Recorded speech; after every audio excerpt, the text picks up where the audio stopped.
Olá, boa tarde. É com muito carinho que estamos iniciando o nosso Pod Vida, o podcast da Saúde e Vida, onde você fica bem informada, seja saúde veterinária, saúde do coração, saúde como um todo, e em especial, né, nós que somos mulheres, né, precisamos ter um espaço especial onde a gente procura saber mais sobre esse universo da mulher, né? Porque a mulher é um... Vamos combinar que a gente é complicada, a gente sangra todo mês, a gente fica na menopausa, a gente tem um monte de coisa que os homens não passam. Eu acho que tem a tal da andropausa, mas isso não é papo para nós hoje aqui. Eu quero falar com ela, doutora Paula Ávila. Tudo Olá. Bem, Paulinha? Olá, tudo jóia. Boa tarde. Boa tarde a todos. Prazer falar com você. Prazer novamente. Sempre. Paula, hoje o assunto é muito legal. Reposição hormonal. Tem muita gente que ainda tem tabu com relação a isso, né? Sim. Acha que a reposição causa câncer. Não é? Um monte Sim, de... ainda tem um medo, né? Um tabu em relação As minhas irmãs, isso. elas têm isso. Não, Cláudia, você não vai fazer reposição hormonal, não. Mexe com isso, não. Não, deixa isso quieto, aí fica sofrendo um monte de coisas sem necessidade. Porque é isso que eu quero saber, doutora. O que evoluiu nesses 20 anos, né? Com relação a isso, a reposição hormonal. Vamos lá. Graças a Deus, Glaucia, evoluiu Muita muita coisa, né? O que acontece? No início, lá pelos 80, né, 90, já se fazia Quando reposição. começaram a falar. A reposição, foi fazendo tudo direitinho. No final da década de 90, início dos anos 2000, se criou esse mito, esse tabu, que aí condicionou até hoje.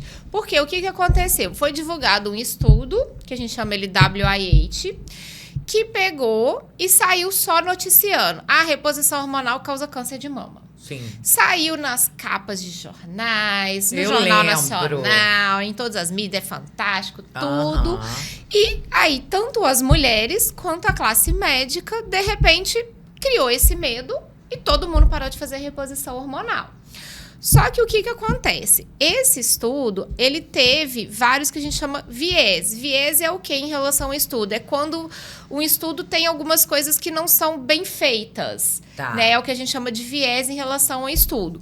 O que ele diagnosticou? Ele pegou e falou, a reposição causa câncer. Só que ele, primeiro, pegou um tipo de hormônio que a gente não usa na reposição, principalmente hoje em dia, hormônio de égua. Nossa, era então, assim? o estudo... Isso era assim na década de 60. E aí o estudo pegou esse hormônio, que é uma alta dose, um hormônio extremamente sintético, pegou um público de mulheres que a gente não inicia a reposição hormonal, né? A gente inicia a reposição hormonal, idealmente, naquela janela de oportunidades que a gente fala, que é até 10 anos da sua menopausa ou até os 60 anos. E ele pegou estudo com mulheres de 65, 70 anos, Nossa. que iniciou essa reposição e com um hormônio totalmente errado. Sim. E quando foi a forma de analisar o estudo, existe uma coisa que chama risco absoluto e risco relativo. Aí o risco lá, que era o risco relativo, que é o real, na verdade aumentava muito pouco. Só que aí ele só chegou e jogou que aumentava. E se criou o medo. Só que depois disso já foram feitos milhares e milhares e milhares de estudos com a reposição do jeito que a gente usa hoje em dia, da forma correta, com hormônio bioidêntico. O que é hormônio bioidêntico? É o hormônio que é igual ao nosso corpo. Que na menopausa, na menopausa a gente deixa de produzir e na perimenopausa já vai deixando de produzir. Então já temos hoje milhares de estudos mostrando, provando por A mais B que essa reposição, do jeito que a gente faz hoje, com esse hormônio bioidêntico, numa dosezinha segura, adequada, que a gente chama que é dose fisiológica, a gente só está repondo o que o seu corpo deixou de produzir. E iniciando nessa janela de oportunidade que eu falei, é sim extremamente seguro e não aumenta risco de câncer de mama. Tá. Só que aí ainda tem esse tabu esse medo, tanto de mulheres, né, de modo geral, e infelizmente de alguns médicos. Eu pego pacientes que vêm até a mim, que já foram em outros profissionais. É porque eu não... hormônio, não vou mexer com isso não. Porque ele parou de se atualizar. Ele ficou lá nesse atrás. estudo. Nesse último congresso, por exemplo, que eu fui, que foi só de menopausa, né? Foi um congresso específico de menopausa. Tivemos uma palestra, inclusive, de uma oncologista maravilhosa. E aí, a gente, né, debateu esse estudo, mostrando ali tudo que estava de errado nele. E tiveram vários estudos. E se provou lá, a gente tem hoje vários estudos com nível de evidência A, que é o nível de evidência bom, né? Com... uns estudos adequados que a gente fala, mostrando que essa reposição, ela não aumenta o seu risco de câncer de mama. O seu risco de câncer de mama continua o mesmo como se você não fizesse reposição hormonal. Entendi. Podendo até melhorar esse risco, porque o que acontece? Hoje, por exemplo, o principal fator de risco para o câncer de mama, muita gente acha que é o histórico familiar só. Né? Se minha mãe teve, ou se minha irmã teve, ou não. Só que o hereditário é apenas 5 a 10% dos casos. Só. Olha aí, gente, 5 a 10%. Só 5 a 10% dos casos de câncer de mama estão relacionados à sua mutação genética e história familiar. E geralmente costuma ser, assim, com relação à mãe e não com relação ao pai. Isso eu já ouvi falar. Porque no homem é mais raro, né? Mas se você tem... Aí, o história familiar é quando você tem um familiar de primeiro grau, que é pai, mãe e irmã... que tiveram algum câncer de mama com menos de 50 anos, ou um homem, que aí no caso o pai com câncer de mama, que é 1% só, que é caso de homem com câncer de mama, tá? E câncer de ovário também, porque é a mesma mutação, BRCA1 e BRCA2. Então isso, como eu falei, é 5 a 10%. O restante é o que a gente faz com a nossa vida, são os nossos hábitos, né? Então, e sabe o que hoje o principal fator de causa de câncer de mama é o sedentarismo após a menopausa e a obesidade ou o sobrepeso após a menopausa, que é hoje a doença do século, né? É a obesidade, é o sobrepeso, né? Então, por quê? Porque o nosso tecido adiposo, a gordura, ela não é só gordura, ela é um tecido ativo, funcional também. Ela causa uma inflamação sistêmica, então o corpo fica ali mais inflamado, e ela tem uma enzima que faz a conversão em estrogênio, num estrogênio geralmente ruim, que é um estrogênio que a gente não gosta muito, que não é o estrogênio que, igual da reposição, que protege cérebro, osso, músculo, coração. Não, é um estrogênio, vamos dizer, um pouco mais tóxico, vamos dizer assim. E aí, quando você tem muita gordura, né, tecido gorduroso, pela obesidade, sobrepeso, então você tem essa inflamação e você faz mais essa conversão nesse estrogênio ruim. É ali que vem o câncer de mama. Então, esse é o principal fator. Sedentarismo, obesidade, o tabagismo, etilismo, né, esses já são clássicos. Mas, e aí, quando a gente entra com a reposição hormonal, né, porque o que acontece? Na fase de menopausa e perimenopausa, a gente já tem essa mudança do metabolismo que a mulher tende a ganhar peso. Sim. Principalmente aquela gordura ali visceral, abdominal, que é a mais perigosa. Então, quando a gente entra com a reposição hormonal o quanto antes, a gente consegue ajustar a rota do metabolismo ali. Entendi. Então, você está até prevenindo o câncer de mama, olhando nesse sentido de ajudar o metabolismo, que essa mulher não ganhe peso, né? Hoje tem também a tirzepatida, né, associada nesses casos. A gente falou aqui um dia desses. Sim, porque ela, principalmente nessa fase da menopausa, pós-menopausa, ela ajuda a corrigir essa rota metabólica, essa inflamação. Já tem alguns estudos tentando até linkar justamente com essa prevenção ao câncer de mama pelo uso por essa via, né, que eu expliquei. Então, assim, pode fazer sua reposição. Lógico que quando a gente inicia a reposição, a gente faz exames antes para avaliar a sua saúde. A gente tem que avaliar a via também que está sendo usada, né? Mas a gente tem que parar de ter esse medo de que a reposição hormonal causa câncer. Não, ela não causa câncer. Outra coisa também que às vezes a pessoa pode dizer assim, a reposição hormonal, ela serve só pro caloraço, aquele calor que vem. Não. Mas não é só para isso. Você acabou de falar aí um monte de coisa, né? Primeiro que nem todas as mulheres vão ter calores. E o que eu acho engraçado é assim, quando eu pego, às vezes, uma paciente já mais velha, que perdeu a janela, né, de iniciar, e eu pergunto, você fez reposição? Não, doutora, eu não tive nada, eu não tive aqueles calores. Todo mundo acha que sintoma de menopausa é só calor. Mas não Mas nem todas as mulheres vão ter calores, né? A gente tem uma infinidade de sintomas. Diz que são mais de tem sintomas. São mais. Gente, já pensou mais de 100 sintomas desse trem? E assim, desde esses silenciosos, como por exemplo, o declínio da saúde óssea, né, que leva à osteopenia, osteoporose, que é o risco de você cair, fraturar, ir pro CTI e aí lá ter uma complicação, né? O risco também cardiovascular. O que mais mata mulher após os 50 anos? Você pode digitar no Google aí agora. O que mais mata mulher após os 50 anos? Doenças cardiovasculares. E por que acontece isso? Porque depois dos 50 anos a gente perde o estrogênio. O estrogênio protege os nossos vasos e o nosso coração. Então, você iniciar a reposição hormonal, você está diminuindo o seu risco de ter um infarto, um derrame. Você protege isso. Outra coisa, doenças cognitivas, Alzheimer. Né? Também, doutora. Tem estudos que mostram ressonância cerebral de mulheres pré-menopausa, pós-menopausa com terapia de reposição, que a gente chama de TRH, né? E sem a TRH. A gente perde massa cinzenta, literalmente. A gente perde massa de cérebro sem o estrogênio. Olha, gente. Então, ajuda a proteger o nosso cérebro. Então, protege osso, protege músculo, protege o cérebro, protege também. Aí a parte, pele, cabelo. Tudo. Né? Então, tudo. Então, assim, são muitos sintomas. E a indicação não é só se tem fogacho ou não. Eu falo que toda mulher deveria fazer reposição hormonal. Toda mulher. Se não tem nenhuma contraindicação absoluta, que é rara, tem que fazer.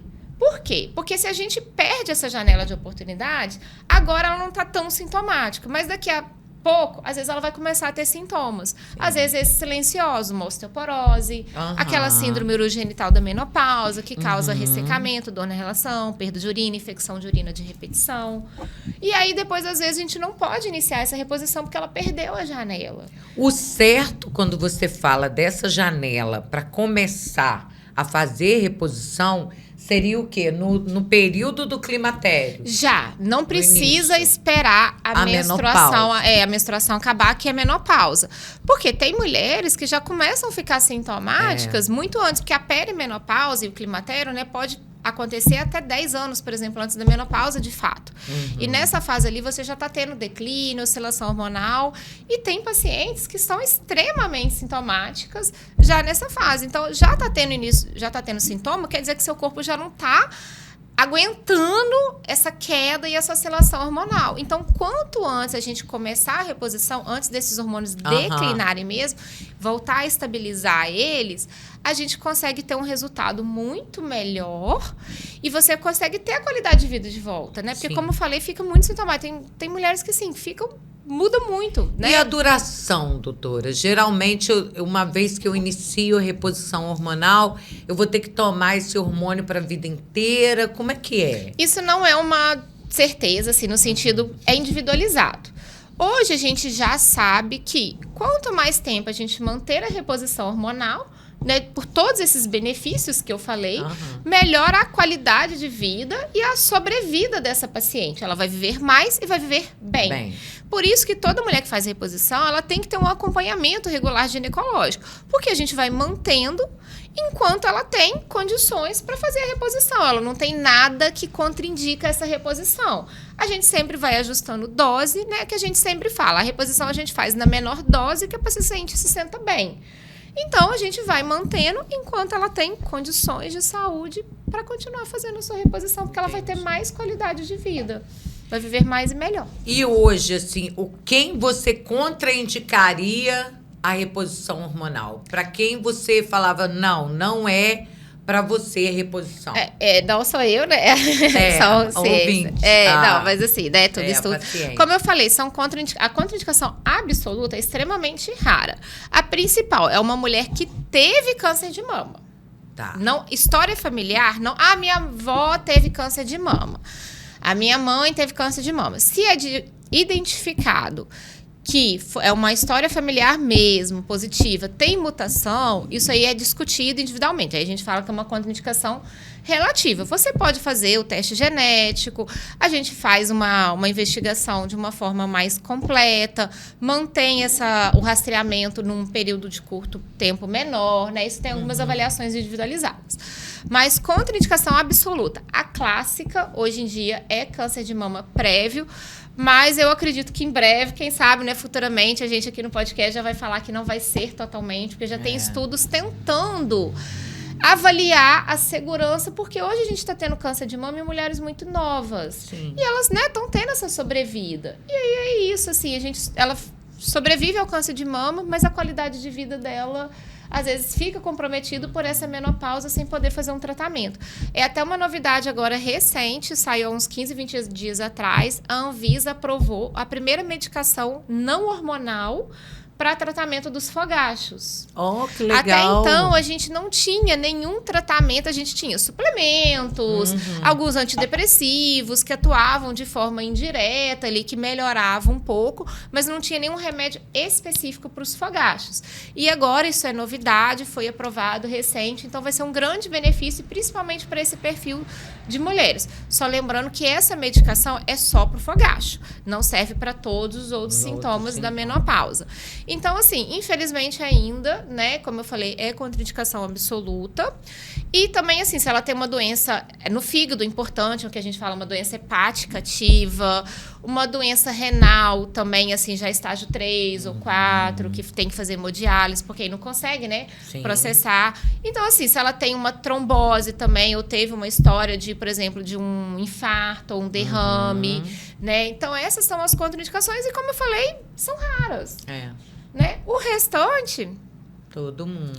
Aí, sempre quando a gente inicia a reposição, a gente faz exames, né? Então, a gente faz a mamografia, ultrassom das mamas, ultrassom transvaginal, exames de sangue para avaliar, né, a saúde do fígado, dos rins, os hormônios, os outras coisas também, né? Vitaminas, tudo. A gente faz essa avaliação, tá tudo bem, porque às vezes a mulher chega lá, mas tá com, por exemplo, um corpo muito inflamado, né? Um metabolismo muito alterado. Então, primeiro a gente tem que corrigir esse metabolismo, né? Eu tenho pacientes assim, chegou lá, tá muito sintomático, fazer reposição, mas a gente foi ver colesterol tá nas alturas, triglicérides nas alturas, insulina alta, ou seja, uma síndrome metabólica importante. Não adianta eu dar o hormônio num corpo inflamado. Ele não vai responder bem. Aí a culpa não é do hormônio, a culpa é do seu corpo, que tá inflamado. Então, por exemplo, eu tô com uma paciente assim. Então, eu falei, vamos primeiro melhorar isso, cuidar, né? A gente já tá tendo uma resposta boa, né? A gente até iniciou suplementações. Eu obrigo a paciente a fazer atividade física. Eu falo, olha, não tem como, é inegociável, né? Iniciamos a tirzepatida para ela também, porque ela tava com essa pré-diabetes, nem tanto sobrepeso, era mais a gordura visceral, mas essas alterações metabólicas importantes. O corpo dela estava mostrando que ela estava com risco tromboembólico alto, né? Fibrinogênio, PCR. Por quê? Porque a insulina estava alta, que é uma pré-diabetes, colesterol, triglicérides, tudo alto. Falei, olha, vamos corrigir isso pela sua saúde, melhorar, porque eu falo, é uma red flag, é uma bandeira vermelha. Seu corpo está mostrando aqui. O que você vai fazer daqui em diante? Então, estamos melhorando o corpo dela, iniciando preparando o terreno que a gente fala, para daqui a pouco a gente iniciar a reposição, que a gente vai iniciar com mais segurança e o corpo dela vai responder muito melhor. Existe, só não está nem aqui na nossa coisa, mas só de curiosidade, existem hormônios para reposição que são, eu acredito, diferentes para cada tipo de mulher? De cada tipo de necessidade? Sim, assim, os hormônios basicamente são os 3 principais, né? Estrogênio, progesterona e a testosterona. A forma de fazer esses hormônios e os tipos é que variam. O estrogênio basicamente é o estrogênio, é o estradiol. A progesterona é que tem vários tipos de progesteronas. Tem as naturais e tem as progestinas, que a gente chama, que são progesteronas sintéticas, mas que tem as suas indicações também, dependendo do perfil de paciente. E a testosterona também é a única. O que vale destacar é que o estrogênio, principalmente, quando a gente tira ele da via oral, ou seja, não seja de tomar, a gente não tem risco de trombose. Então, esse, preferencialmente, deve ser evitado da via oral. Eu, particularmente, no meu consultório, não prescrevo mais estrogênio via oral. Por quê? Porque a gente tem essas outras vias que aí eu já tiro esse risco. Para quê? Né? Não tem risco também de comprometer, por exemplo, o metabolismo de gordura, né? Triglicerídeos. Porque a gente tem adesivo, tem gel, tem spray, tem os implantes, que é absorvível e não absorvível. Então, assim, a gente tem várias outras formas mais seguras de usar esse estrogênio do que a via não oral. Então, isso é bom destacar. Eu mesmo, ela me receitou um que é do sprayzinho. Isso. Aí eu dou sprayzinho aqui, bonitinho, fica tudo bem. Melhorou muito meus fogachos. Não. Nossa. É outra vida, outra vida. Né? E você tá com a progesterona micronizada também. Então, para você, eu passei a progesterona micronizada. Essa pode ser via oral, sim. Essa não tem problema. Viu? Ela ajuda até no sono, na questão do humor, da labilidade emocional. Porque a pessoa na menopausa fica irritada. Tem uma das linhas. Nossa, eu atendi uma semana que ela falou assim, olha, eu tô a ponto de matar meu marido. É aquele Eu já mandei ele dormir no outro quarto, porque eu não tô aguentando ele respirar na minha frente. Dizem que é pior do que aquela... Como é que chama aquele negócio que a pessoa fica quando tá pra menstruar? Da TPM. É uma TPM constante piorada, pra você ver. Então, maridos, tenham paciência. Tenham maridos, filhos, né? Tenham paciência, porque é hormonal, é fisiológico, né? E eu vejo essas mulheres falando assim, doutora, eu não era assim, eu não me reconheço, nem eu tô me aguentando. E tudo isso a gente consegue. Nem eu me reconheço, é ótimo. Sim, elas falam, não era assim, nem eu tô me aguentando. E é isso, assim, respirar do lado, a pessoa tá com ponto de perder o réu pro bar. É aquilo, e né? A idade chega e não tem jeito. Aí a gente fala, tem jeito. Tem jeito. Hoje em dia tem jeito, mas antigamente, né? Porque foi isso. Muitas mulheres, hoje, que estão ali na faixa dos 70 anos, eram aquelas que há 20 anos atrás, né? 60, 70 anos, 65, 70 anos, essas que perderam a oportunidade de iniciar a reposição por conta desse medo que se criou na população geral. E hoje elas estão sofrendo, né, ou ainda com sintomas de fogacho ou com esses outros complicações, né, como a síndrome urogenital, osteoporose e tudo, porque não fez a reposição. Então, mulherada e principalmente 40 mais, já percebeu que tem alguma coisa diferente? Porque todo mundo só pensa no calor. Calor é um sintoma tardio da menopausa, né? Que já tem uma queda mais importante do estrogênio. E não acontece com todo mundo. Mas todos esses sintomas, alteração do sono, do humor, um cansaço que não passa... Tudo isso já são sintomas dessa oscilação hormonal ali da perimenopausa.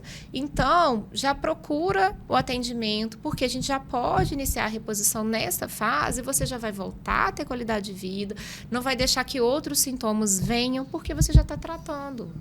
Fácil assim, né? E não dói, você não sente nada. Nada. Muito pelo contrário, você se sente bem. Nossa, é outra coisa. As pacientes falam mesmo assim, nossa, eu sou outra, eu voltei. Que todo mundo fala. Doutora, mais uma vez agradecer a sua participação aqui. Quanta coisa boa, né, gente? A gente aprender, se informar, saber que tem jeito, que não é assim como os nossos vovós pensavam, não. Tudo evoluiu, a medicina evoluiu, os médicos cada vez mais se especializando, estudando para trazer, claro, melhor qualidade de vida para nós mulheres. A doutora Paula Ávila está sempre se atualizando, sempre trazendo coisa nova aqui para gente. E você, mulher, né, tem que se amar. A gente tem mania de achar e abraçar o mundo. Não, tudo é eu que tenho que resolver. Uma hora cai, mas cai legal, né? A gente precisa se valorizar. E se uma priorizar. forma de se amar, se priorizar também. Prioriza filho, prioriza marido, prioriza tudo, menos você. E aí, quando você vai ver... né? Você já podia estar numa situação muito melhor e não está. Às vezes até Deus me livre e guarde, com uma doença, uma coisa que poderia ter sido evitada se você se amasse mais. Tá bom? Hoje em dia a gente fala que a medicina está mais preventiva do que de certeza. tratar a doença. Então, esse recado é extremamente importante, porque eu vejo isso no consultório, a mulher já chega lá depois, assim, destruída, porque foi cuidando de todo mundo e deixou de tirar um tempo para se cuidar. Pois é. Então, assim, tem que se cuidar. Até porque para você cuidar dos outros, você também tem que estar bem. Precisa estar bem. Né? Então, assim, se você realmente ama, né, sua família ali, você tem que estar bem para poder cuidar deles. Porque se você tá desse jeito, né, irritada ali, toda a sua família também vai desmoronar. Então, assim, tem que se cuidar, tem que se amar, tem que tirar esse tempo para você. Se escolher é prioridade, isso não é egoísmo, não. Isso é amor próprio, né? E aí é o que a gente fala, a gente quer viver mais, mas a gente quer viver bem. Então, buscar essa ajuda, essa medicina preventiva que a gente fala, é o ideal. Como eu falei, a gente, às vezes, nos exames, a gente observa que a mulher está tendo um risco de ter alguma coisa no futuro. Então, vamos lá, o momento é agora, ainda tem chance. O exame está mostrando isso. Olha, tem uma coisa aqui que lá na frente pode trazer uma complicação. Vamos agir agora que aí a gente já tira essa complicação. Esse é o objetivo. É fácil assim. É fácil assim. Doutora Paula atende, né? Online, atende na sua clínica maravilhosa, ali pertinho da rodoviária de Bom Jesus do Itabapoana. Você também pode fazer sua consulta online, tudo direitinho, os exames que ela precisa. Ela vai passar para você, você vai mandar tudo para ela online, tudo, né? Inclusive a reposição hormonal você já pode fazer. Sim, eu tenho muitas pacientes do Brasil inteiro que a gente faz esse acompanhamento da reposição hormonal. Muito importante. Bora se cuidar, minha gente. Bora se cuidar. Né? Saúde é o que interessa, como dizia o Paulo Cintura. Isso. E o resto não tem pressa. Até a próxima. Até. Se Deus quiser. Cuidar da saúde da mulher é mais do que tratar sintomas. É olhar para cada fase da vida com atenção, respeito e acolhimento. Em Bom Jesus do Itabapoana, a doutora Paula Ávila oferece um atendimento especializado em ginecologia, saúde íntima e estética íntima, com foco no bem-estar, na autoestima e na qualidade de vida da mulher. Aqui, cada paciente é atendida de forma individualizada, com escuta, cuidado e tecnologia para proporcionar os melhores resultados, seja na prevenção, no tratamento ou no cuidado estético. A clínica conta com um ambiente acolhedor, pensado para que você se sinta segura e confortável em todos os momentos do seu atendimento. E para facilitar ainda mais, a doutora Paula Ávila também realiza consultas online, levando orientação e cuidado onde você estiver. Agende sua consulta. Doutora Paula Ávila, ginecologia, saúde e estética íntima. Olá, estamos de volta com o nosso Pod Vida, o podcast da saúde, onde você fica informado sobre tudo que acontece com a sua saúde, né? Com o coração, com todo o seu físico, o seu corpo, né? Porque o nosso corpo a gente tem que cuidar. E muito, né? Saúde é o que interessa, já dizia Paulo Cintura, o resto não tem muita pressa, não. E quem está conosco aqui para falar um pouquinho mais sobre saúde é o nosso cardiologista e clínico geral, doutor Michel Thanos. Tudo bem, doutor? Seja bem-vindo mais uma vez. Boa tarde. Boa tarde, Gláucia. Boa tarde, queridos espectadores da TV Itaperuna. Estamos aqui novamente para bater um papo sobre saúde cardiovascular. Com certeza, doutor. E hoje, atendendo a pedidos, né, muita gente tem dúvida com relação à hipertensão. A hipertensão, doutor, pode ser de herança hereditária? Vamos começar falando sobre isso. Sim, mamãe pode teve, ser. Papai teve. Sim, pode ser. A hipertensão ela faz parte do grupo de doenças que a gente tem uma herança genética, mas se você vai desenvolver ou se você vai conseguir suprimir esse gene, depende da vida que você leva. Eu sempre costumo dar esse exemplo de uma família que eu atendo de 4 irmãos. Essa semana teve lá o terceiro da escadinha junto com a mãe. E é engraçado que assim, do mais velho para a mais nova, vai diminuindo a qualidade que eles dão para o tratamento com a saúde deles. Esse é o terceiro, né? O mais velho é atleta, faz a dieta direitinho, faz atividade física, toma o remédio na hora certa, fica muito bem controlado com a pressãozinha 12/8, tomando um remédio. A mais nova, que é a outra ponta, tem que tomar 3, 4 É a medicações. louca da casa. Entendeu? É a louca da casa. Ela tem um histórico de sempre ser mais acima do peso, ela tem uma profissão que faz com que ela tenha um sono de má qualidade, que ela tenha muito estresse, ela não tem disposição e tempo para fazer atividade física, ela tem hábitos de excesso de bebida alcoólica e de cigarro, então ela tem uma hipertensão de mais difícil controle. Então o que eu estou querendo dizer sobre a questão da genética é, você pode ter uma genética de hipertensão. Agora, se você vai desenvolver essa hipertensão sim ou não, com mais força ou com menos força, depende da vida que você leva. E é uma coisa que eu observo muito bem. Quando eu me formei, quando eu comecei a atuar como cardiologista, que já tem, fazer uma conta rápida aqui, 14 anos, eu ainda via aquele perfil de pacientes que a gente aprendia nos livros, que a hipertensão ali familiar começava a se desenvolver a partir dos 40 anos. De 5 anos para cá, isso virou. As pessoas estão chegando para mim com essa hipertensão com 28, 30 anos de idade. É isso que eu ia te perguntar. Justamente isso. O que a gente nota é que os casos de hipertensão têm acontecido em jovens, né, Michel? Mas isso é por causa da piora da qualidade de vida como um todo na nossa população.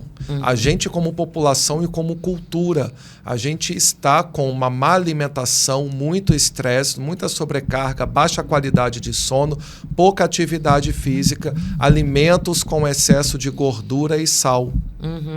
Demais. Né? Demais.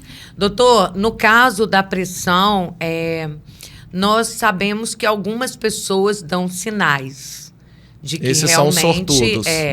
São os sortudos? São sortudos. Porque geralmente não dá, doutor. 90% dos hipertensos não sentem absolutamente nada. É a regra. Toda semana aparece no meu consultório, não estou exagerando, pessoas com a pressão 18/10, 20/11, 24/12, sem sentir absolutamente nada. Surpresos que estão com a pressão daquela forma. Por que vão no consultório? Vão para fazer um check-up. Ou então check-up. É uma história extremamente comum. Estava na casa da minha mãe no fim de semana, ela tem um aparelho de pressão, fui pegar para medir de bobeira e minha pressão estava em 18. É uma história extremamente comum. Né? E a pessoa ali tocando a vida dela, trabalhando, normal, sem sentir absolutamente nada. E isso vale tanto para as pessoas que não têm um diagnóstico de hipertensão, para você ter a curiosidade de dar uma checada na sua pressão, quanto os pacientes hipertensos crônicos, que acham que só porque estão tomando remédio, que ele pode esquecer da hipertensão e medir só quando for no médico. A pressão ela muda ao longo do ano de acordo com muitas variáveis. Essa época que a gente está passando agora de frio, a pressão sobe. Sobe, doutor? Sobe. E a maioria das pessoas não sentem nada. Ou seja, se você não parar para medir, você não vai saber que ela está alta. Por que sobe no frio, doutor? Porque o frio ele faz com que as artérias contraiam. As artérias que ficam aqui na nossa pele, né? Para a gente perder menos calor para o ambiente, as artérias contraem, por isso que a gente fica com as extremidades mais frias, né? As mãos e os pés mais frios. E essa contração aumenta a pressão. As medicações, algumas medicações de pressão, elas agem justamente na parede muscular das artérias, fazendo com que ela relaxe. Entendi. E o frio faz com que ela contraia. Entendi. E no calor a pressão cai, ao contrário. Tá. Então, por isso que, tipo, exercício físico, eu já ouvi você falar que não é legal a gente fazer com frio. Muitas pessoas nesse período também infartam, né? Na época do frio, não é legal você fazer atividade física na hora do frio. Não distorça as minhas palavras. Sim. É para fazer atividade física, Sim. tá, gente? É para fazer atividade física. Mas no assim, horário mais quentinho. espera o sol subir, né? Depois das 9, né? Quando dá aquela esquentadinha, né? Tá uma época boa, tá uma tarde gostosa para você caminhar 3, 4 horas da tarde, né? Tá um dia bonito, porque assim, sumiu o sol, a friaca já vem. Aí, nesse momento, a sua pressão sobe por causa do frio. E você fazer atividade física em vigência do frio é um segundo estímulo para a sua pressão subir. Porque assim, na hora da atividade física, Glaucia, a pressão sobe. Aham. Só que o efeito que a pessoa tem depois da atividade física e de forma duradoura é de queda de pressão. Maravilhoso. Mas na hora da atividade física, a pressão sobe. Sim. Então, assim, uma população que eu me preocupo muito são os trabalhadores rurais, que acordam cedo, né, que acordam doutor? 4 horas da manhã para fazer esforço físico. Né? Não é para capinar, é para amarrar a vaca, é para carregar galão de leite, né? Então, assim, fazer esforço físico na hora do frio é bem perigoso. O infarto nesse período, então, justamente por causa disso. Porque uma das coisas que facilita o desencadeamento do infarto é a pressão estar mais alta. Né? Então, assim, independente de frio ou não, é porque casa uma coisa com a outra. Entendi. Como nessa época do frio as pressões sobem, então tanto o problema de angina, infarto e pressão piora na época do frio. Tá. Doutor, com relação a medicamento, a gente sabe que hoje existem muitos medicamentos indicados, né, para controle da pressão. Amém. E graças a Deus. E existe, assim, diferença de um remédio para o outro no sentido de proteger o coração, entende? Porque Claro. existem pessoas que falam assim: eu tenho medo de tomar o remédio de pressão, porque o remédio de pressão eu sei que faz bem para minha pressão, me mantém vivo, mas existem remédios de pressão que são melhores que os outros, são um pouquinho mais caros, mas que têm um resultado melhor. Existe isso? Existe, só que tudo vai cair naquela questão de personalização da receita. Às vezes o remédio que é dito como melhor, para você não é o melhor. Porque às vezes aquele remédio está ali na sua vida porque ele tem ali um efeito duplo ou triplo. Por exemplo, existem medicações de pressão que ajudam com tremor essencial. Que assim, é um remédio de pressão, mas ajuda com um outro problema de uma outra área da medicina, que é a neurologia.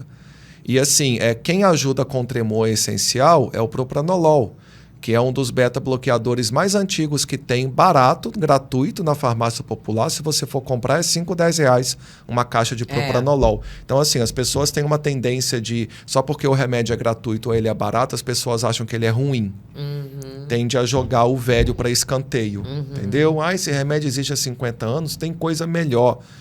Melhor um lado, mas o outro lado, o propranolol, ele é melhor. Então não existe um remédio que seja melhor do que o outro.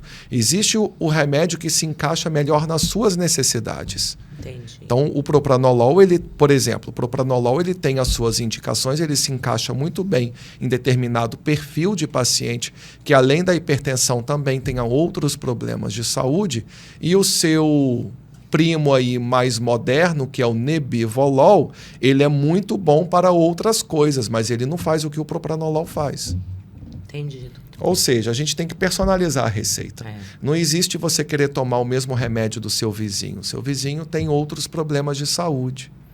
Por isso que é importante a visita, a consulta com o cardiologista. Não vai tomar o que o fulano está tomando, porque você vai se lascar, literalmente. Doutor, com relação ao medicamento, você, eu acho que já disse isso em alguma oportunidade, não sei se foi no rádio ou aqui, muita gente fala assim: o meu remédio de pressão parece que não está mais fazendo efeito.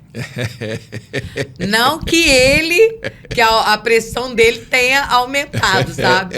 É o remédio que não está fazendo efeito, né? Remédio nunca faz efeito, né? É engraçado, Glaucia, eu dou aula na faculdade, né? Os meus alunos do 3º período me presentearam com uma caneca que eles colocaram uma foto minha e em volta várias frases que eu costumo falar durante as aulas. Uma das frases que eu coloquei lá é: a pobre coitada da losartana. Porque justamente esse é o exemplo que eu dou para eles. Não é culpa da pobre coitada da losartana que não está dando conta da sua pressão. Ela continua sendo a mesma losartana de sempre. Quem mudou foi você. É você que envelheceu, ficou mais sedentária, ganhou peso, está dormindo mal, né? Ou então não aconteceu nada, mas assim, no seu corpo, mas você está passando por um momento de mais estresse, você piorou sua qualidade do sono, e aí a sua pressão está subindo. E o esquema antihipertensivo que há 6, 8, 10 meses estava adequado para você, hoje talvez ele não esteja dando conta. Então não é porque o remédio parou de fazer efeito ou porque você está viciada no remédio. É porque a sua necessidade mudou e esse remédio não está dando mais conta. E o contrário também é verdadeiro, Gláucia. Quando as pessoas emagrecem, começam a fazer mais atividade física, melhora a qualidade do sono, melhora a alimentação, a pressão cai. Então, antes ela estava tomando 3 medicações para conseguir colocar a pressão em 12/8, aí ela começa a passar mal de pressão baixa, tonteira, sonolência, fraqueza, aí vai medir a pressão, está 10/6, 9/5.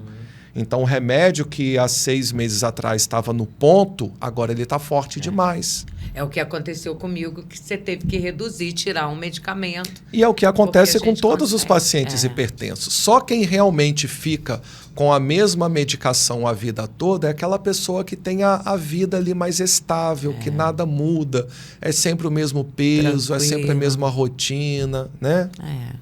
Sono e hipertensão, tudo a ver, né? Tudo a ver. Altera. Na verdade, tudo, né? assim, o organismo todo está interligado, né? Não tem como a gente tratar apenas a hipertensão. Não tem como a gente avaliar um paciente que está lá com a pressão de 15/10 e eu simplesmente te dar um remédio de pressão sem avaliar como é que está a sua alimentação, seu nível de atividade física, seu peso, o sal na sua dieta, a sua carga de estresse e também o sono, que muitas vezes é ignorado. Você sabe, Gláucia, que durante uma rotina de sono adequada, a pressão ela cai em média 10 a 20% em relação aos valores do dia. É muita coisa. Então, esse é o normal. Então, durante o sono, as artérias dão aquela relaxada, por causa do sono profundo, a pressão dá uma caída e o batimento cardíaco também dá uma caída. É meio que o coração dando uma descansada, né? Quando a pessoa dorme mal, por qualquer motivo que seja, não interessa o motivo. Se ela dorme mal, a pressão não cai. E à medida que você não tem essa queda noturna da pressão, ela vai cada vez mais enrijecendo as artérias e ao passar dos meses e anos, isso vai causando ou piorando a hipertensão. Então, assim, pode ser por causa de insônia, pode ser por causa de estresse, ansiedade, pode ser por causa de ronco, pode ser porque a pessoa trabalha à noite. O motivo da pessoa dormir mal não interessa. Dormir mal, a sua pressão não está ficando legal. Aí a gente tem que entender por que você está dormindo mal e o que a gente pode fazer para te ajudar. E o que pode fazer o Dr. Michel para ajudar nessa questão do sono? Aí cada situação tem um tratamento. Se o problema da pessoa é o estresse, vamos abrir um leque aqui, uma consulta só para a gente falar de estresse. Tudo que a pessoa precisa fazer para melhorar o estresse. Seja de medicação, de terapia, de atividades que ela necessita fazer. Quando o problema é a insônia está muito conectada à ansiedade e ao estresse também. A insônia, a gente só tem uma noite boa de sono quando a gente constrói um dia adequado que nos permita ter uma boa noite de sono. Não tem como você ter um dia todo desregulado e chegar lá 10 horas da noite e você esperar que seu cérebro desligue automaticamente. Não é assim que funciona, né? Tanto que isso daí a maioria das pessoas experimentam, né? Hoje eu tive um dia horroroso, aconteceu tudo de mal, não estou conseguindo dormir, né? É isso. Qualquer um, toda pessoa já passou por um dia ou outro que experimentou essa sensação. E do ponto de vista de outros problemas, distúrbios do sono específicos, a gente tem a apneia do sono, o ronco. Roncar significa que você não está tendo um sono de boa qualidade, você não está oxigenando o seu sangue adequadamente, seu cérebro fica num ambiente que ele não consegue atingir as fases profundas do sono e você dorme, mas você não recarrega. É um sono de má qualidade. É a pessoa que dorme 7, 8 horas à noite, ronca igual um trator e acorda no outro dia cansada, como se tivesse acabado de dormir. Ela já acorda querendo mais cama. E ela passa o dia todo fadigada, sonolenta, irritada, com dificuldade de concentração. Isso são sintomas de privação crônica de sono. Você lá no seu consultório, doutor, você tem um equipamento, né, um exame que a gente faz para ver justamente isso, né? Eu faço esse trabalho. Eu faço esse trabalho de diagnóstico e tratamento da apneia obstrutiva do sono, que é justamente eu identifico essas pessoas através de um questionário clínico, né, perguntas que eu faço ali no meio da consulta, e eu vejo se você tem sintomas que cogitem uma forte chance de você ter a apneia do sono, e a gente indica esse exame, que é a poligrafia, que é um exame que você vai para casa, dormir com um aparelhinho portátil, que vai fazer o registro dos parâmetros do seu sono para me dizer, primeiro, se você realmente tem essa apneia, segundo, se ela é grave o suficiente a ponto da gente ter que intervir, que a pessoa ter que dormir com a ajuda daquela máscara, né, daquele aparelhinho, que é o CPAP, que ajuda a pessoa a dormir melhor, parar de roncar, ter um sono restaurador e poder tocar a vida dela de forma plena. Que bacana. Esse exame é tipo aquele Holter que a gente também... Incomoda menos que o Holter e o mapa, porque o Holter e o tem mapa... o mapa e o Holter. Que eu também faço lá no consultório, são 24 horas, né? O Holter, ele mede as oscilações de pressão ou arritmia? Não, o Holter é o de arritmia. O Holter é um aparelhinho desse tamanhozinho assim, que fica pendurado no seu cinto, com os fios grudados no peito, que fica registrando o eletrocardiograma durante 24 horas. É de forma semelhante ao eletrocardiograma que a gente faz no consultório. Só que o eletrocardiograma são 10 segundos e o Holter dura 24 horas. Quando a pessoa tem arritmias que duram poucos segundos e vão embora, se a gente não der a sorte dela fazer a arritmia ali na hora do eletrocardiograma, a gente fica sem o diagnóstico. Então, quando a pessoa tem esses sintomas, a gente faz o Holter para investigar. E o mapa 24 horas é o aparelho de pressão que fica medindo a pressão de meia em meia hora durante 24 horas. Ele serve para a gente avaliar como que a pressão se comporta ao longo do dia, também ao longo da noite. Inclusive, um mapa alterado durante a noite é uma das principais suspeitas para a pessoa ter uma má qualidade do sono. É porque no mapa que a gente calcula esse descenso de 20% da pressão noturna. Aí a gente vê lá que a pressão está caindo zero, ou pior, a pressão até sobe durante a noite. Isso é aumento do risco de infarto e AVC. E também arritmia. Isso tem que ser tratado, isso tem que ser resolvido. Não é apenas uma questão, eu vou tratar o ronco porque a minha esposa reclama.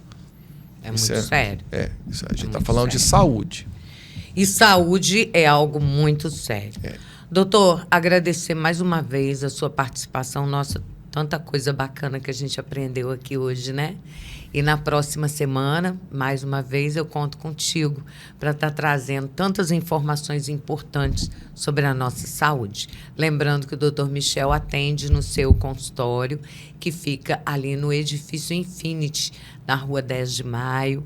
Você também pode, né, além da consulta, né, ele vai te indicar esses exames que ele faz, como ele colocou aqui, inclusive o exame do sono. Se você é viúva como eu, não tem ninguém para te vigiar à noite, né? Se você ronca ou não. Tem aplicativos que fazem isso, Gláucia. Tem. Aplicativos? Tem aplicativos específicos que monitoram o seu sono e que fica aí no seu celularzinho vigiando a sua noite e registrando se você está roncando. Gente, eu tenho que ter esse aplicativo, tanto no celular quanto nos relógios digitais. O do relógio digital, se você tiver o relógio junto com o celular, é maravilhoso. Olha aí, ó. Mais uma dica, chama, né? Pillow. Pillow, que é travesseiro em inglês. Pillow. Mais uma dica, né? Mais uma dica. Semana que vem estamos juntos. Dr. Michel, acessa aí o Instagram Michel Thanos, Dr. Michel Thanos, que ele também lá está sempre dando dicas importantes para a saúde do nosso coração. Vamos para o intervalo e voltamos já. Cuidar do coração é cuidar da vida. Se você busca saúde, prevenção e um atendimento de confiança, o Dr. Michel Thanos está pronto para te atender com excelência e dedicação. Com um olhar atento e humanizado, ele oferece acompanhamento completo para manter seu coração forte e saudável, ajudando você a viver melhor todos os dias. Agende sua consulta e dê o primeiro passo para uma vida com mais qualidade e tranquilidade. Seu novo consultório fica na Rua 10 de Maio, número 500, Sala 515, Edifício Infinity. Cardiologia é coisa séria. Confie em quem entende. Dr. Michel Thanos. Cuidado que vem do coração. Olá, estamos de volta com o nosso podcast Saúde e Vida, o Pod Vida da revista Saúde e Vida. E conosco ela, doutora Larissa Goulart, ela que é do Sensivete, esse centro veterinário maravilhoso, que está sempre aqui com a gente, trazendo informações úteis, né, para os nossos pequenos, né, os nossos filhotes de 4 patas. Tudo bem, Larissa? Tudo bem, Glaucia? Prazer falar com você mais uma vez. Tudo bem? Tudo bem, prazer é meu. Boa tarde, pessoal. Boa tarde quem está em casa, quem está nos assistindo, do celular, boa, né? Que hoje em dia é todo mundo do celular. É verdade. Hoje o assunto vai ser os filhotes. Realmente um assunto interessante que a gente ainda não tinha falado aqui, né? E a gente precisa entender isso aí melhor. Tem muitas dúvidas, né? Tipo, com quantos dias o filhote pode ser desmamado, doutora? Glaucia, existe o que acontece, é o ideal, e existe também o que acontece na vida real. A gente tem vários tipos de filhotes. Se você tem uma cadelinha que teve filhote, a gente explica que a partir dos 35, 40 dias de vida, você vai perceber que o filhote ele começa a mostrar interesse pela comida da mãe. Então, ele começa a aprender com a mãezinha a comer ração, ele fica ali cheirando. E aí, a partir dos 45 dias, é esperado que esse filhote já saiba comer a raçãozinha.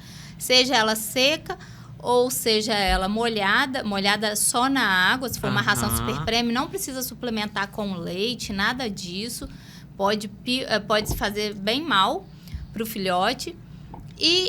Ou, dependendo do filhote, dependendo da raça, existe também as papinhas prontas, que você só molha com água e cria aquela papinha para introduzir a ração na vida do animal. Isso já vai começar a partir dos 40, 45 dias de vida, mas esse animal ainda vai estar mamando. A gente explica que a partir dos 45 dias de vida, o filhote, ele já é esperado que ele consiga comer a raçãozinha ou a papinha e mame muito menos. Então, só que o pessoal pegou isso, e é um fator preocupante, que o pessoal pegou isso como se fosse uma verdade absoluta. Então, aos 45 dias de vida, o animal tem que sair da mãe. E não é assim. Aos 45 dias de vida, ele já está um pouquinho mais independente, dependendo menos dessa mãe. E aí a gente vai notar que aquela cadela que não quer mais dar mamar, a cadela que esconde do filhote, mas o fato dela esconder do filhote, tem até umas que falam assim, ela sobe em cima de alguma coisa para ficar mais alta que os filhotes. É porque o filhote, com necessidade de sucção, ele vai querer mamar o tempo inteiro. Ele já tem dentinho e machuca. Então, a cadela, ela vai evitá-los, mas alguma hora ela ainda vai lá e vai dar mamar. Essa mamada deles vai estar muito mais efetiva, então eles vão conseguir mamar pouquinho, mas muito melhor, e eles vão se alimentando de raçãozinha e de papinha e de leite. Então, mas assim, o ideal hoje em dia, principalmente nessas raças que a gente vê pequenininhas para dentro de casa, Shih Tzu, Lhasa, Lulu, Chihuahua, é que esse desmame, que assim, essa separação da mãe, esse desmame total, acontece entre 55 e 60 dias de idade. Eu tenho até um conhecido que uma vez falou, Larissa, já tem vários anos, eu tô procurando um filhote de Shih Tzu e o canil que eu achei em Petrópolis, ele falou que ele só me entrega com 60 dias de vida. Eu achei isso um exagero. O que você tem para me dizer? Eu falei assim, compra desse canil, porque o fato do criador fazer questão de só entregar com 60 dias, é muito bom, é sinal que ele se preocupa com o tempo que esse filhote vai ficar com a mãe e vai aprender com a mãe a ser cachorro. Legal. E, no caso, é normal o filhote comer menos, doutora, depois da separação? Separou, aí doou para alguém? Ele come sim. menos, sofre? Ele come menos. É normal porque, você imagina, você está acostumado ali com uma realidade, aí depois você sai dessa realidade, ele vai sentir um pouquinho, ele vai comer menos, até ele acostumar. Então, nesses dias, a gente sugere, a gente orienta que a pessoa, você acabou de adotar um filhotinho, pega, oferece raçãozinha molhada, opta sempre pelo alimento super premium, a ver que tá com dificuldade, instiga. Oferece a ração, instiga a comer, brinca, leva até o pote, coloca a raçãozinha na mão, porque pode ser, sim, é igual o bebê. Eu não sei se você lembra quando você teve filho. O bebê, nos primeiros dias de nascido, ele emagrece. Verdade. Porque ele está se adaptando àquela vida, àquela realidade. O filhote, quando ele vem para a nossa casa, ele também tem que se adaptar. Então, pode ser que ele emagreça. Mas a gente tem que tomar cuidado e não achar que isso é normal. Ah, não.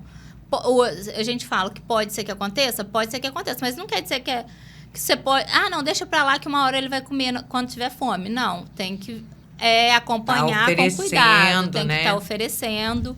O filhote, ele precisa tomar leite, doutora, depois do desmame? Não, não precisa. Pelo contrário, porque os filhotes, geralmente, eles têm intolerância à lactose. Então, esse negócio de colocar leite na ração não precisa. A gente molha a ração com água morninha. Olha aí. A alimentação, a ração ou a papinha, elas ficam mais palatáveis na água morninha. A temperatura morninha, mas assim, bem morninha mesmo, não é quente, não. Você aguenta ali, colocar a mãozinha, é isso aí, que vai deixar a ração mais molinha e mais gostosa para o filhote. Não precisa de leite, nem para gato, gente. E com que frequência esse filhote precisa, depois de desmamado, de se alimentar? Olha, depende, porque vai depender da raça, vai depender da efetividade alimentar, assim, quanto que ele consegue comer. A gente geralmente orienta para deixar nesses primeiros dias, assim, à vontade, mas uma vontade de forma que você consiga ver o quanto que ele está comendo. Porque se você colocar muita ração no pote, você não vai saber se ele está comendo ou não. Tá. Então, coloca pouquinho, comeu, coloca mais um pouquinho, comeu, mas espere que vai ser de umas 4, 5 vezes ao dia, várias vezes um pouquinho. Coloca um pouquinho de ração, comeu, coloca mais. E vai vendo. No caso das vacinas, doutora, vacina é algo que tem que começar cedo, né? Conta pra mim aí como é que funciona esse esquema vacinal do filhote. O esquema vacinal do filhote, geralmente, ele começa entre 6 semanas de vida. Existem filhotes que, se eles forem desmamados precocemente, assim, filhote que perdeu a mãezinha, tudo, pode fazer a vacina. Existe uma vacina específica para fazer a partir de 30 dias de vida, porque esse filhote, ele mamou menos. Então, ele também tem menos anticorpo materno. Mas, geralmente, o filhote saudável, o filhote que está com a mãezinha, que a mãezinha é vacinada, tudo, é a partir de 6 semanas de vida. Algumas vacinas começam com 8 semanas de vida. E o protocolo vacinal é sempre indicado por um médico veterinário. Por quê? É necessário que o filhote seja examinado pelo médico veterinário para dizer se ele pode ou não ser vacinado. Entendi. Porque se ele não tiver com um sistema imunológico bacana, ok, a vacina vai ser jogada fora. Você vai injetar uma vacina, mas o sistema imunológico não vai responder da forma devida a essa vacina. Entendi. É isso que eu conversava outro dia, Glaucia, até com um amigo, que ele é de outro município, e ele trabalha na vigilância sanitária do município dele, e ele falava comigo assim, olha, eu acho vacinação antirrábica, assim, essencial, fenomenal, mas eu gostaria que todo mundo fizesse pelo menos ano sim, ano não, a antirrábica na clínica, para eu ter certeza, porque lá eu sei que um veterinário vai avaliar, vai ver se ele está bem, se está imunocompetente, porque na campanha a gente vacina todo mundo. Porque realmente é a campanha para prevenir. Então, vai vacinar todo mundo. Mas na clínica, vai vacinar só o animal saudável. E Entendi. a gente não faz titulação de raiva. A raiva tinha que fazer titulação. Então, 4 meses depois de tomar vacina, fazer um exame para saber se o anticorpo tá bacana para resolver, mas a gente não faz titulação. Então, assim, ao vacinar na clínica, você tem a certeza de que você está vacinando um animal imunocompetente. Aí também entra outra coisa, Glaucia, a importância de falar a verdade para o veterinário. Porque são raros, não são muitos, mas em alguns casos que a gente vai perguntar. Os animais não sabem falar. Quem vai contar para a gente como que o animal está é o responsável. Verdade. Então, a gente vai perguntar, as fezes estão normais? Sim ou não? Eles que vão falar se estão normais. Comportamento está normal? Está comendo bem? E é essencial que o responsável nos ajude e fale sim, não, mais ou menos, porque é daí, junto com a anamnese, que vai depender se esse animal pode ou não ser vacinado. Entendi. Então, o que infelizmente, algumas pessoas fazem, vão lá, respondem que está tudo ok, aí se a temperatura do animal tá jóia e os parâmetros estão bons, o TPC tá bom, tá tudo certinho. A gente avalia, a gente vacina, no dia seguinte liga, agora ele tá com diarreia, tá com isso, tá com aquilo. A gente fala assim, mas começou quando? Há 5 dias. Gente, mas esse animal não podia nem ter sido vacinado. E não é questão que não é Não é a vacina que causou isso. Ele já estava doente antes, essa vacina provavelmente não vai... O organismo não vai responder a ela, porque estava ocupado respondendo a outro patógeno. E com relação à vermifugação? A vermifugação ela tem que ser passada também por um médico veterinário, orientada geralmente. Tem a data e a cadela deve ser vermifugada. Com vermífugo, a gente chama de vermífugo, tem gente que prefere vermicida, depende. A cadela gestante, ela deve tomar o antiparasitário, né? De acordo com a indicação do médico veterinário, mas tem os específicos que uma cadela gestante pode tomar. Então, espera-se que ela tome aí por volta de 40, 45 dias de gestação. E o filhote pode iniciar seu protocolo a partir do 15º dia, 20º dia de vida, mas também orientado por um médico veterinário. Lá no Sensivet, a gente sempre, quando a pessoa chega, e muitas vezes a pessoa quer otimizar o tempo, quer chegar, vermifugar, vacinar, fazer tudo no mesmo dia. A gente explica que não pode, infelizmente não tem como. Primeiro tem que fazer a vermifugação para depois fazer a vacina. E aí a gente explica, o que a gente fala quando vem sem o filhote, assim, traz seu filhote. A gente pesa, vê a característica da raça, te indica o vermífugo, você vai lá comprar, se precisar, a gente até te ajuda a fazer. Não cobra nada por isso, mas é só para garantir que o animal depois vai vir direitinho para tomar a primeira vacina como deve ser. Legal. Doutora, e com relação ao passeio, né? Porque todo mundo que ganha um filhotinho, aquela coisa, logo quer mostrar, quer passear. A partir do desmame, a partir de que idade eu posso tirar onda com meu cachorrinho, minha cachorrinha passeando? Seu filhotinho chegou em casa. Depois que você terminar o protocolo vacinal dele, você ainda vai esperar de 20 a 30 dias para sair com seu filhote na rua. Não tem como... mas vai demorar muito. Demora. Vai ter que entreter em casa, vai ter que investir em brinquedo interativo, você vai ter que brincar com ele, vai ter que gastar energia de outra forma. Porque não tem como sair na rua um animal que não está com protocolo vacinal completo. E o protocolo vacinal, a gente considera aqui no Brasil completo depois da antirrábica, que é depois dos 4 meses. Então, tem que esperar para sair na rua. E se eu puder dar uma dica a todos vocês, cheguem em casa e antes de pisar dentro de casa, tira o sapato. Para mim, a dica de ouro é tira o sapato antes de entrar em casa. Tá, é igual um bebezinho, né? O bebezinho, a gente não sai do hospital com ele, vai passear, vai rodar. Não, tem todo um tempo necessário para que a coisa aconteça. Tá frágil, né, doutora? Tá Isso, frágil. só que o bebezinho, ele não vai ficar pelo chão. O filhotinho vai. Então, onde você pisar, provavelmente o filhotinho Pisar. vai pisar também, vai lamber o próprio pé. Quando não é aqueles que vão roer o sapato do responsável. Então, entra em casa sem sapato, coloca o sapato no alto, de forma que ele não consiga ter acesso, que aí você já vai diminuir muito a quantidade de patógenos na sua casa. A gente vive... lotada. Porque a gente passa na rua e traz. não tem jeito, tá? Ainda mais quando começam as chuvas aqui que enchem os bueiros, as calçadas, não tem jeito. Para encerrar, doutora, como saber se o filhote está se desenvolvendo bem?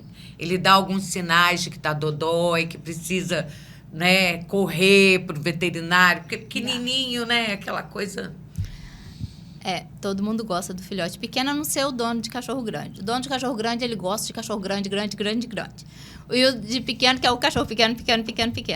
Mas o filhote, é esperado que ele ganhe peso nos primeiros dias de vida. O filhote tem que ganhar peso todo dia. Se aquele filhote está pequenininho, está levinho, está comendo muito pouco, não está ganhando peso, já liga pra gente um alerta, tá?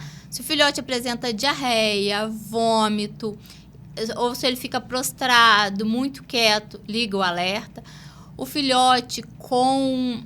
diarreia, essas coisas.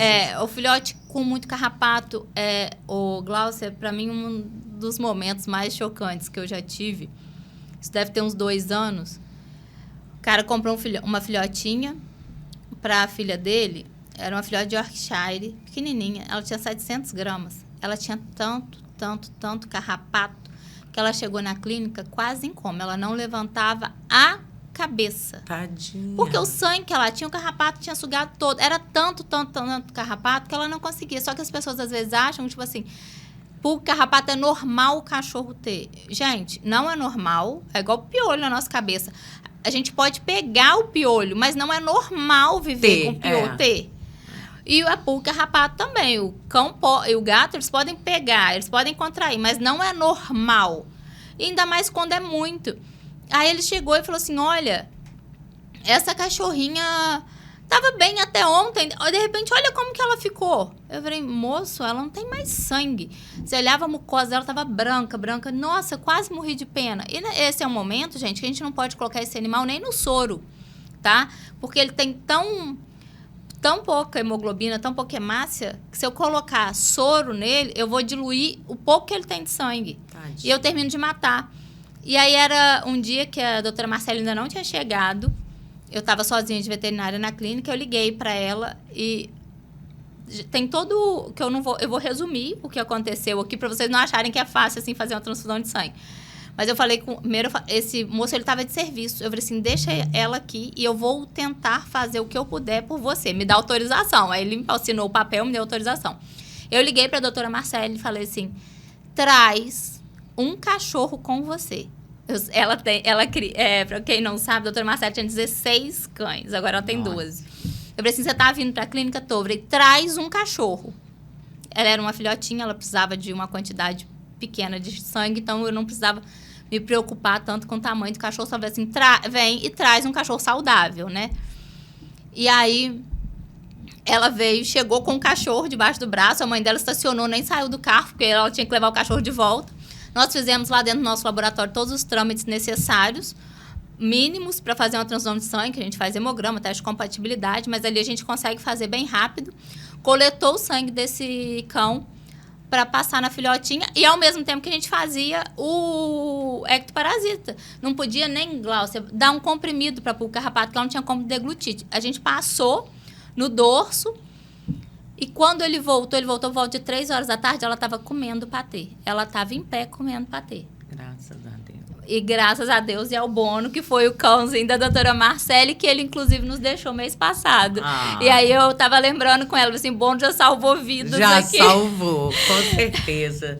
Doutora, mais uma vez, agradecer a sua participação aqui com a gente. Tanta coisa bacana que a gente aprendeu. Lembrando que o Sensivete é plantão 24 horas, né? Qualquer hora do dia, da noite. Seu animal precisar, a gente tem que buscar ajuda.